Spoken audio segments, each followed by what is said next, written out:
Now let's bring up Gavin McInnes, the host of Censored TV, one of the most censored people out there, who's launched so many of the main liberty movements we have now in the last 30 plus years. I know Rex wanted to get you on, even though I disagree with you on the war. I don't really spend my time on that when you come on, because we have the left, we have the Democrat Socialists of America winning all the primaries. We have serious problems. I love so much of what Trump's done, but as I told you, 3 months ago or so, right when the war started, 150 days ago, I mean, you came on like the first week, I said, I think it's going to go to ground troops. The mullahs aren't going to fall. The strait's going to be closed. It's going to kill the recovery, and there's going to be a big push for ground war. Now they're pushing it. And Gavin, you said then, we can find the clip, you said, well, if he goes for ground troops, I'm off the Trump train. I wonder if that's your view now. A lot of people say, oh, you got the $7,000 check from the Israelis. I know you're not like that. I know that's not the case. I know you fundamentally don't like the mullahs, neither do I. But I wanted to give you a chance to speak to that and debate Rex some about it. I'll be watching and listening, and I really appreciate you being here, my old friend. But then hopefully we can spend some time on the real threat. We can stop World War III. Trump's so front and center right now. They need to implement the war powers. They need to declare war regardless. Congress needs to, weigh in on this. That's the Constitution. And if he continues to try to do ground troops and an invasion that will also fail 93 million Iranians, million-person army, then I do think it's time for impeaching Trump. I don't want to go there, but I've fired the bat signal saying if he keeps doing this, I think that's what we're looking at. But I do want to spend some time on Democratic Socialists and where you see America going, the midterms and more. So, Gavin McInnes, thank you so much for being here with us today. Thanks for having me, man. Hey, if we made a bet about Iran, I still wouldn't be paying you yet. I would consider this a war and a failure when we have deaths of American soldiers that rivals the daily problems with, training and exercise. 15 men, what are we at now? 20? That's still what the American military goes through on a regular basis. So I'll be sweating bricks. I'd be nervous right now about having to pay you, but I still would not break my checkbook out until we have substantial boots on the ground, real deaths, journalists there reporting the warfare going on the ground. I still call it a military action. I know it's not looking great for me right now. I will concede that, but I'm still clinging to my checkbook here, not giving up. Hey, like I said 152 days ago, I said if I could hit a button and send them to the Phantom Zone, I'd do it.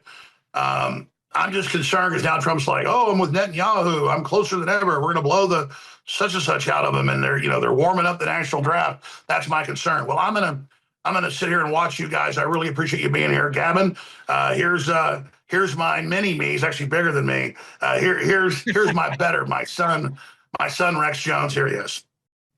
Yeah, well, we know each other from the before time. Right? Like I interviewed you before the pandemic. So we've known each other for a while. I really appreciate you, Gavin, especially Rebel Media growing up as a kid watching you. You're a big creative influence on me. And I think you're a very funny guy. With all this, I'm 23 years old.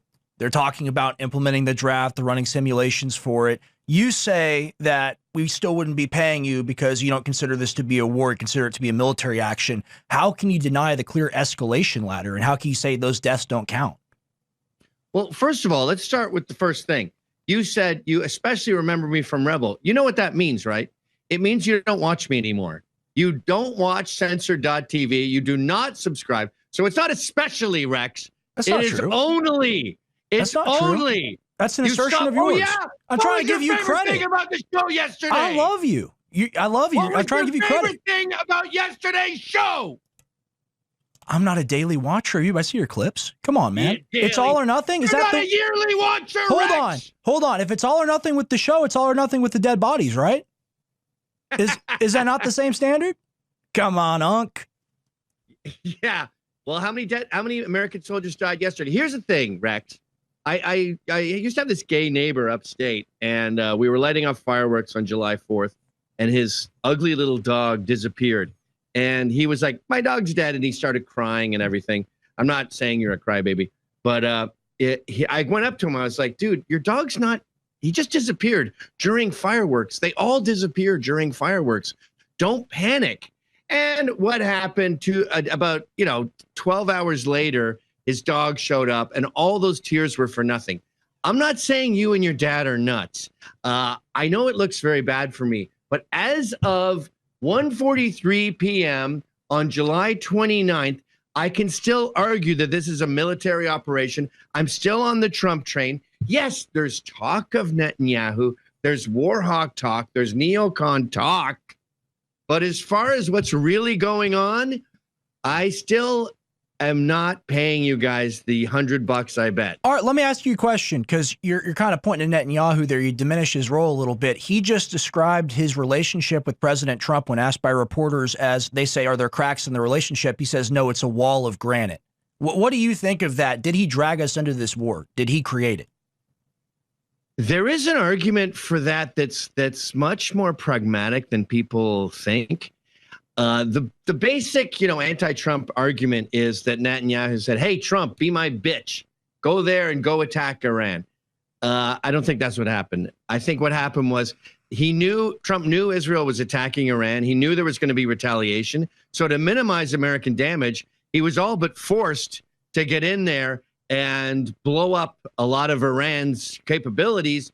So their retaliation towards Israel didn't hurt America too much. But as I said on that Brandon Straka debate, this is a very bold and crazy move that I admire. That's what New York real estate guys do. They make big moves. You admire the war?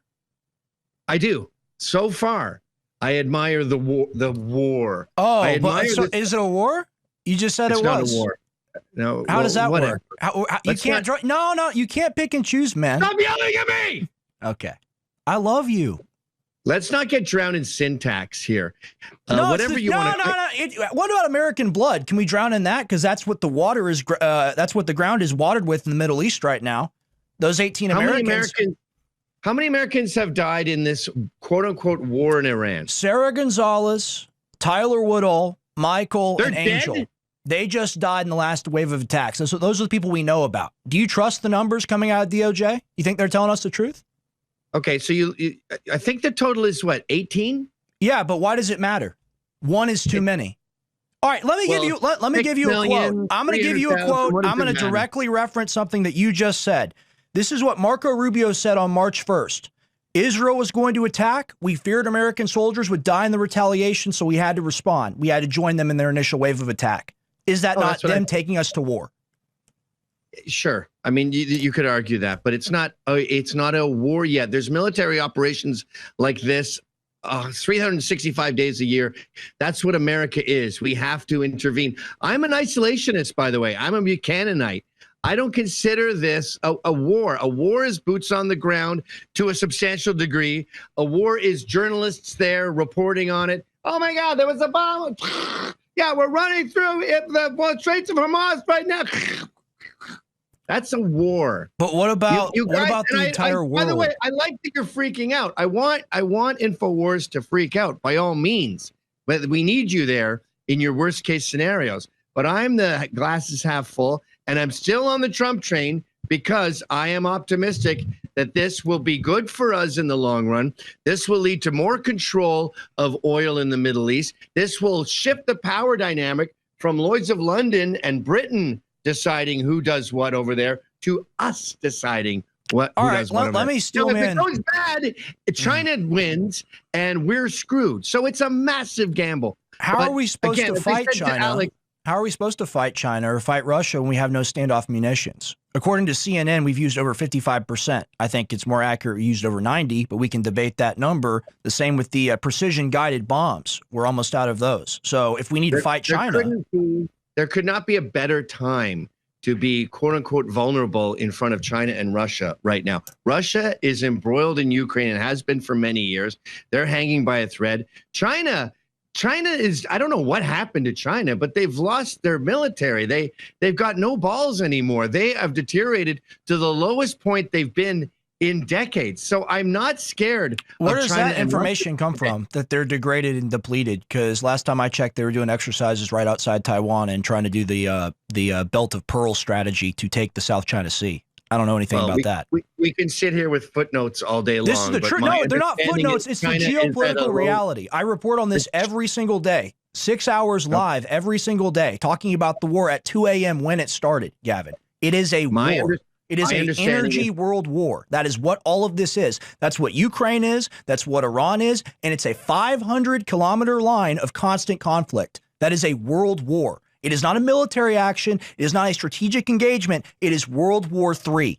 That's what all this is. You can say it hasn't truly begun yet, World War III in earnest, but there are regional wars that you deny. These are not regional conflicts. These are regional wars. Do you understand that? I strongly disagree. I never knew the term war could be so subjective, but I strongly disagree. I think that China has had their military decapitated. I can send you a link after this if you want. But, you know, the last time I talked to your dad was a couple weeks ago. And I said, if this becomes a war, I'm off the Trump train. I'm still on the Trump train. I don't consider this a war yet. And, you know, you can kvetch and moan about how we're in World War III, and I'm happy to join you when we get there. But, you know, this is a matter of opinion at this point. I don't think so. I don't think so. When we use over half our standoff munitions, I don't think it's a matter of opinion. I think it's a matter of numbers, logistics, and fact. We don't have the missiles to fight a conflict. We degraded our own military, Gavin. We did the thing we said we were going to do to Russia. Is that not true? That's what happens when you blow people up. You run low on bombs. I don't think you hate Iran enough. I don't think you hate Islam enough. Islam is destroying the West currently. They've already invaded our country. Aren't you in Texas? Is that Shia or Sunni? Is that the Takfiri Wahhabis that we set up in Saudi Arabia that brought that to the West, or is that them? They were over there. We killed their pope. We killed their religious leader. We made them mad. It's like attacking an ant pile.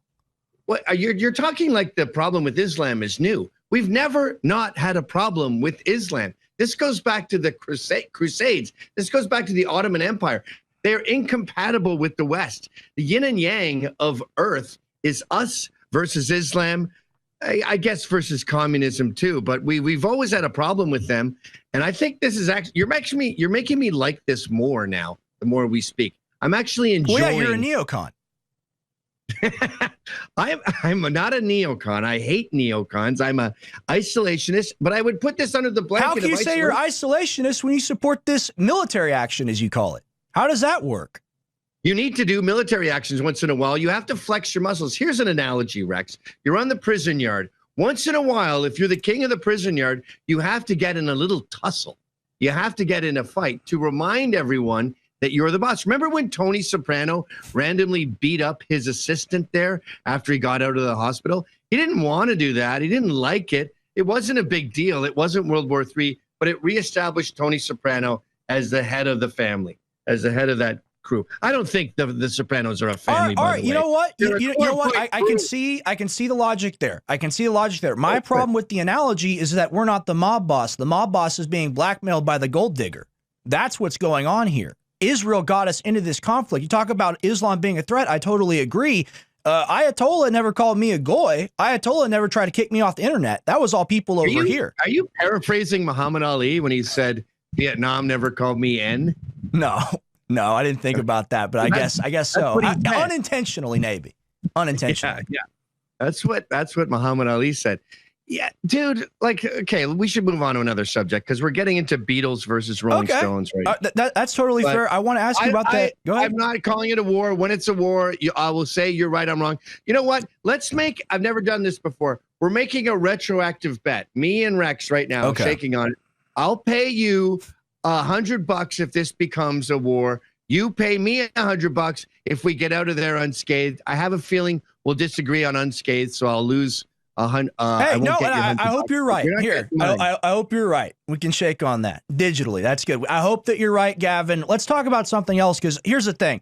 That panel debate, and I want to do those myself, it's a very good format with the walkaway guy. You and Owen had an exchange about Epstein. What is your Epstein position?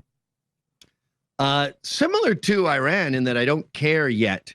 There is enough real deal, tangible, disgusting pedophiles like this guy they just caught in Tacoma raping 4-year-olds. Like, here's my problem with Epstein. So far, all I can see is pubescent and post-pubescent girls.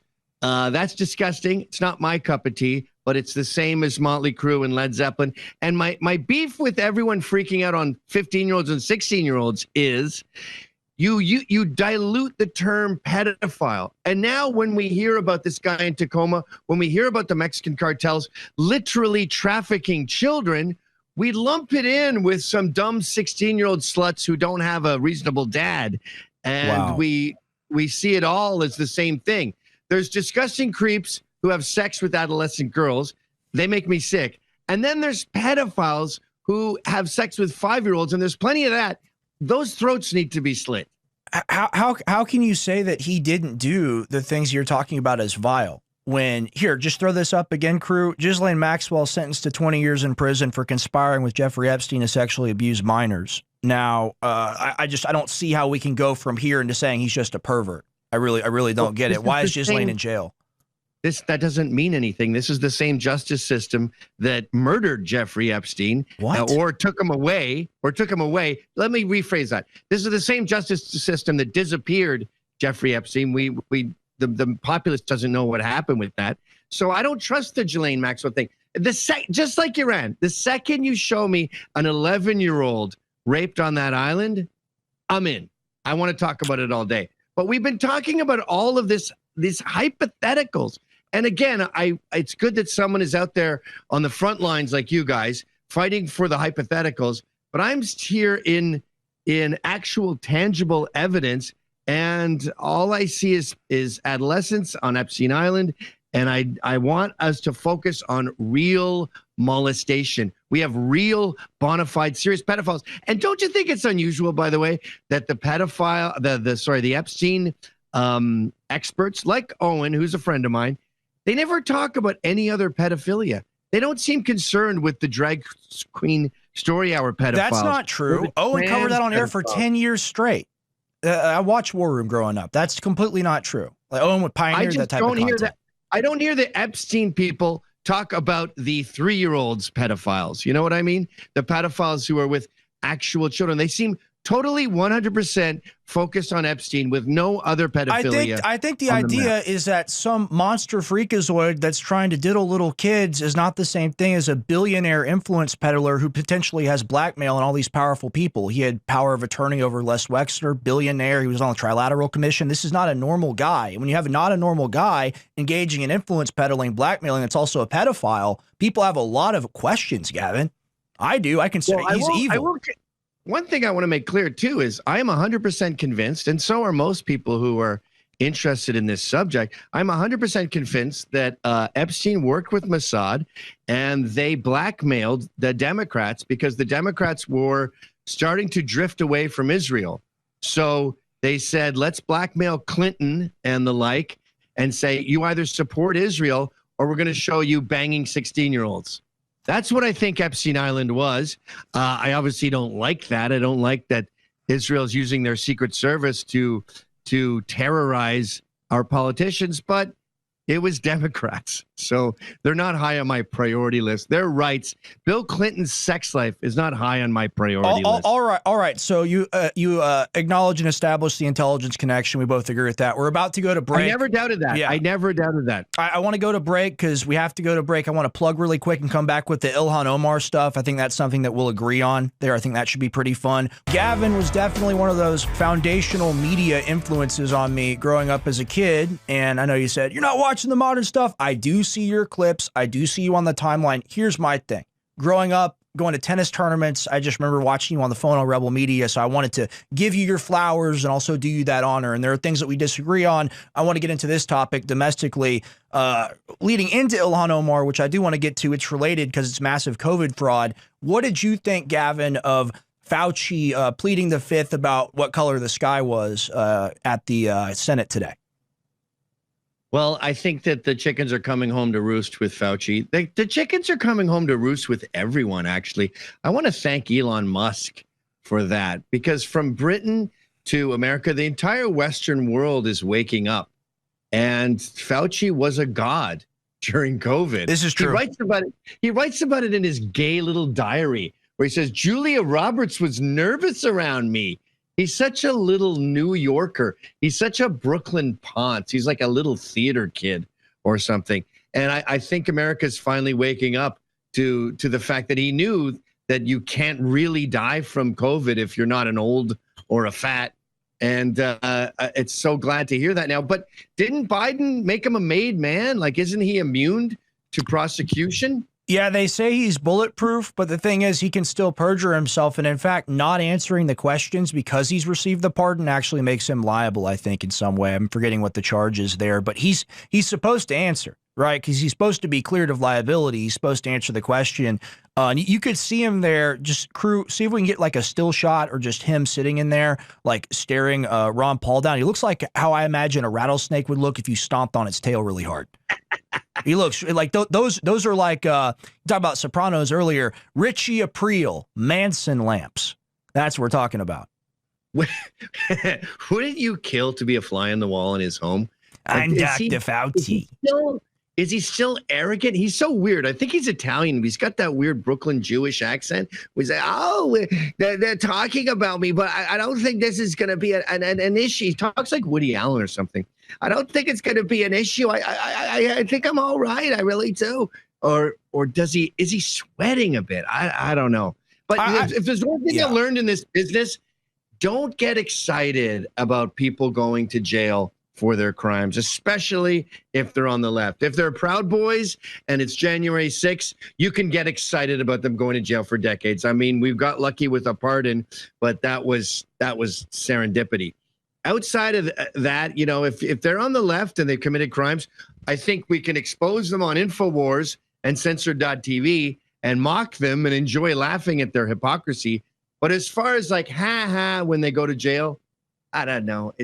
Fauci's not going to jail, so don't get your hopes up. Yeah, I don't think he's going to jail. I just think it's super interesting that everyone basically knows this guy was part of a coordinated plan to destroy the country. And like the EcoHealth Alliance emails are out there; they're publicly available. Fauci lied, people died about the gain of function research that went on in the Wuhan Institute of Virology that we funded specifically. So, like all of us collectively, let's pat ourselves on the back, shake each other's hands because we paid for this to be made. Exactly. Yeah, we got to pat ourselves on the back and the shoulder. And that's the real indignity of it is he's so old, he knows he's going to die before any real accountability could come. Right?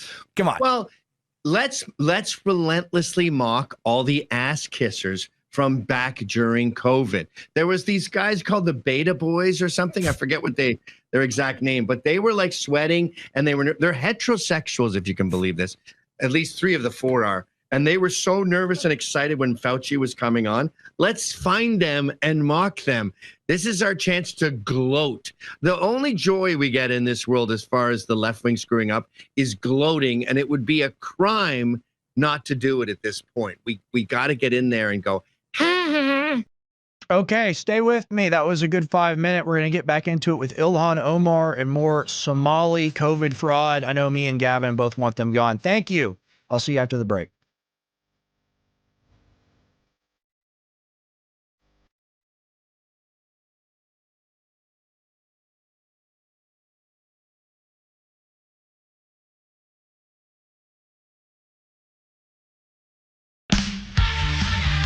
We're running through domestic and foreign policy where we agree, disagree, discuss, commentate, debate with the founder of Vice Media. Of course, you know, just generally a new media phenomenon, Gavin McInnes. So happy to have him on the show. I want to throw to this clip of Ilhan Omar and the latest Somali fraud. Go ahead and play it.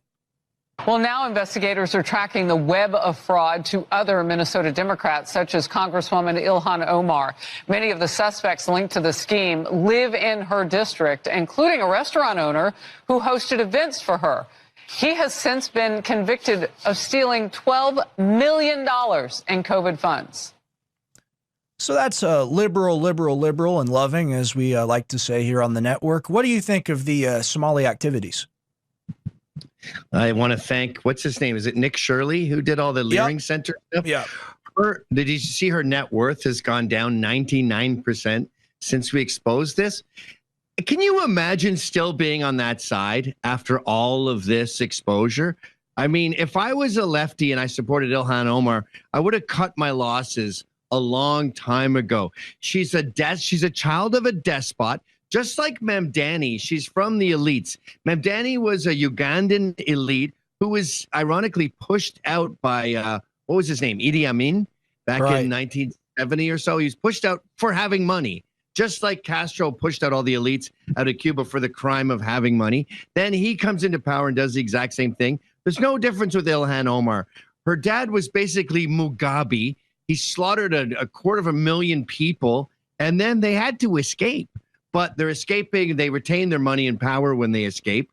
She escaped Mogadishu and came here and just walked into the White House and became a despot over here. Now, the exposure is glaringly obvious, and the fact that people are still clinging to her shows you that the left is a cult, and they can see their heroes rape, murder, destroy, steal, and they will not give up on the cult. So that's why I give up on them. Well, I think that's key. I think that's key to explain is like Ilhan Omar wants to come over here and act like a victim and act like white people did something to her, which is just completely outrageous when she comes from literally the slave trader despotic lineage that you talk about. I mean, the people on the coast there, that's what they've done for hundreds, if not thousands of years. And this whole idea specifically, and this is where, here's the thing. I am majorly against this war because I see this war, the Iran war I'm getting back to a little bit here, as a means for mass migration, the destruction of my country.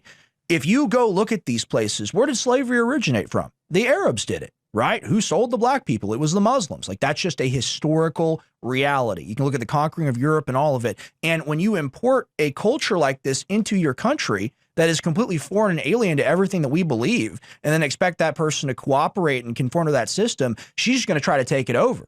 Like, the stuff with her brother is insane. Can you get into that a little bit more? And with Mom Donnie? She married her brother. Right. She married her brother for citizenship. The documentation is all there. Is my camera not working or something? Yeah, I think it went down. Oh, I see it there. Maybe I clicked on it. Oops. Whoops. She married her brother. It's been well documented. We can all see this. The left has blinders on when it comes to this kind of thing, but you shouldn't be shocked from that. The business plan of Islam is to convert or die.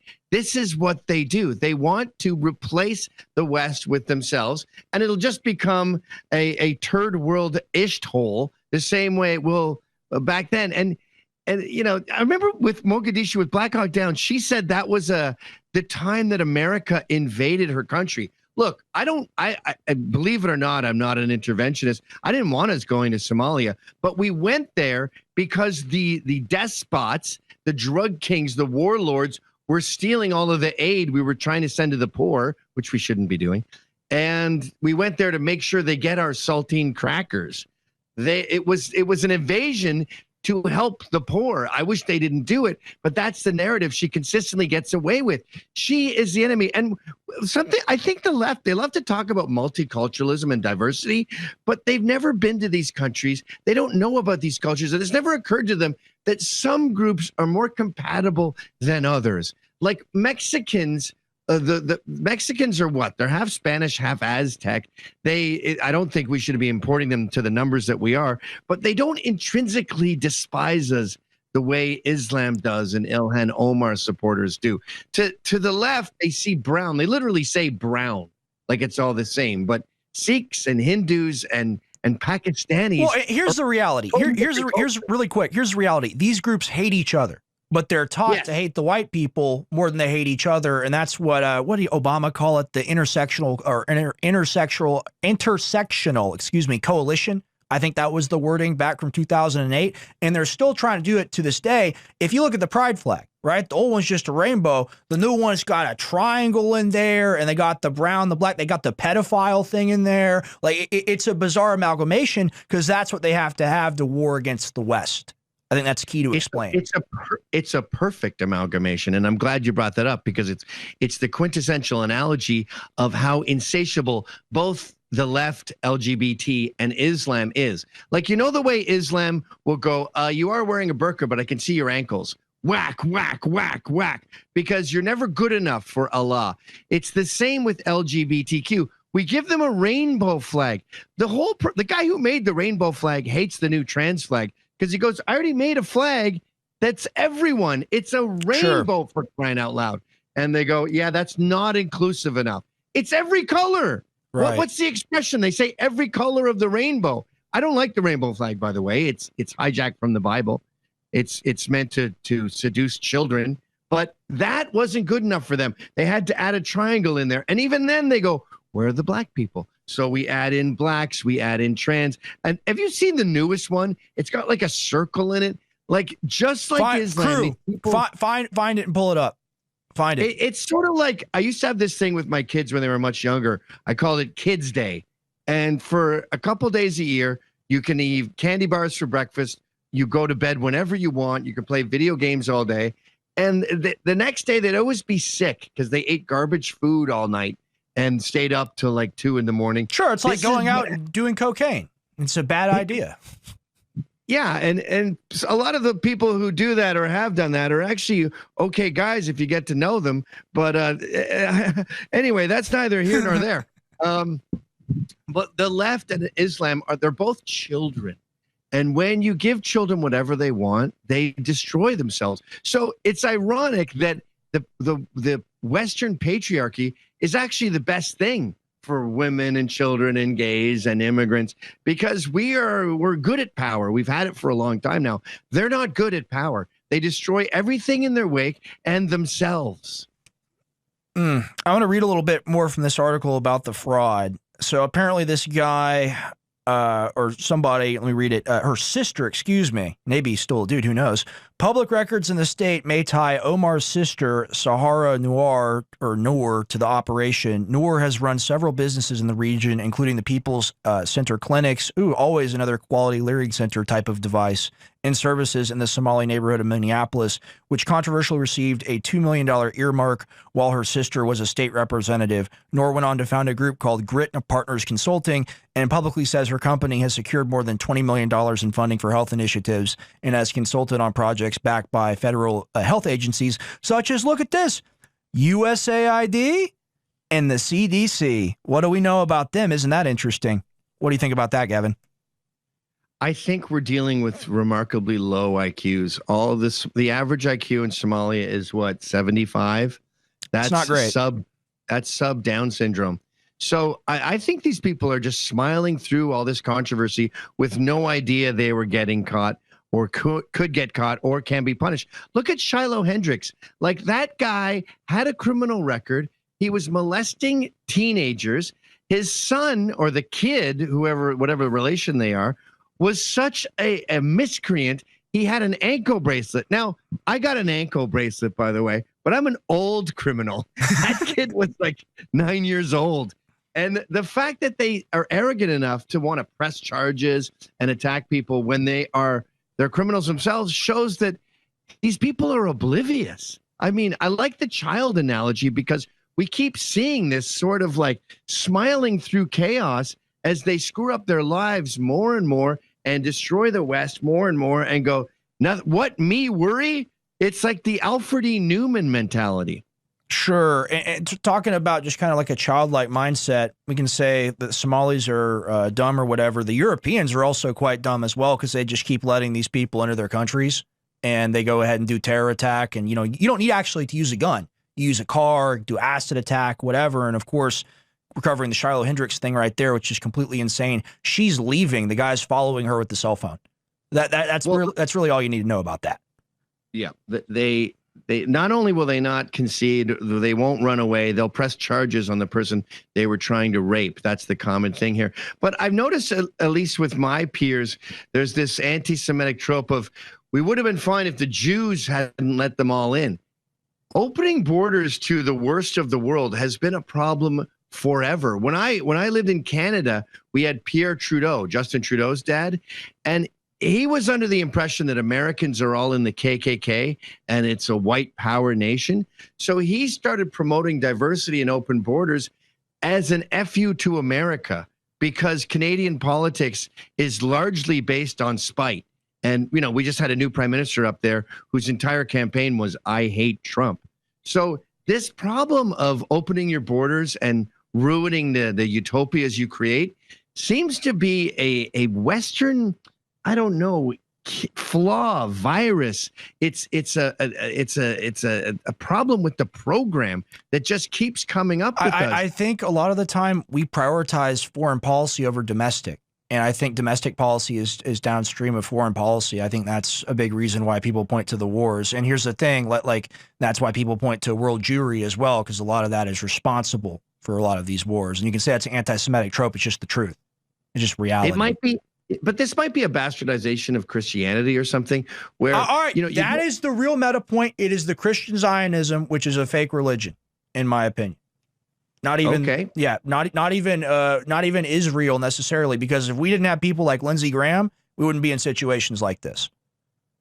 So yeah, Lindsey's a neocon. The neocons are pro-Israeli, pro-globalist war hawks. They're evil. They're anti-American. But the thing that bugs me is, like, if you go down the anti-Semite hole, there's no culpability, and it's someone else's fault. And I think we need to acknowledge our own flaws when it comes to self-blame and guilt. Like, America is just black failure, white guilt. It's been that way since for at least 50 years since MLK was shot. But there's this thing, like, say you go to a Japanese guy and you go, you took this island from the Ainu and you stole their land. He would laugh in your face. If you said to a Mexican, you're basically a conquistador that killed the Aztecs and destroyed the Aboriginals, and you're evil and you should give this land back, he'd laugh in your face. You do that with any country in the world, any race, any culture, and they would laugh in your face. Yet when you say it to white Westerners, they immediately capitulate and go, you're right, we're evil, what can we do? And it's always been that way. Like, it's not post-World War II, it's been that way. Who ended slavery? The Brits. The Brits said, this is morally wrong. I need to go to Africa and die on the shores of Africa, liberating the African slaves. I bet at the time there was African slaves going, why are you gay? Why do you bother trying to liberate me? They probably weren't even asking to be liberated, but it's just, it's something that got us through Siberian winters, this altruism and this benevolence and this caring about other people's problems, but it's got to come to an end. We need to get selfish again. We need to start worrying about our own future, because this altruism and embracing other cultures is being used against us. Look at this. Look at this birthright citizenship. Great idea. Great concept. I totally support it 100 years ago. Now you have Chinese people flying in, giving birth, and then leaving. They're taking advantage of our benevolence, and we need to stop being so benevolent. All right, Gavin, where do people find you?